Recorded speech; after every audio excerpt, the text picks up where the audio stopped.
C'est pour ça que je disais que les mots étaient vraiment très importants de les mettre au goût du jour, parce que avec les mots, on comprend mieux. Je parle les mots ici, dans ce cas-ci, c'est en Kinyarwanda. Avec ces mots en Kinyarwanda, on comprend mieux l'architecture d'époque, parce qu'en fait, c'est difficile d'aller l'analyser aussi si on n'est pas en train aussi de vouloir comprendre les mots d'origine, les mots que les gens ont utilisés pour décrire ce qu'ils ont construit. Effectivement, toute cette vannerie est vraiment d'une très très grande beauté.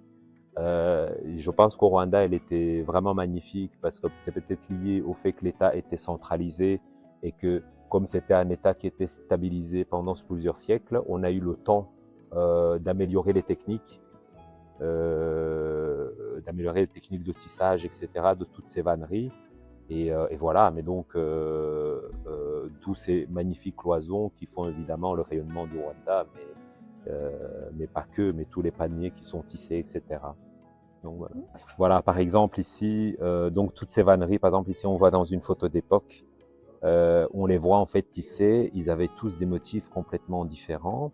Et alors ce que vous pouvez constater aussi, c'est que ils avaient une grande variété en fait dans les formes aussi, c'est-à-dire au niveau des formes des motifs.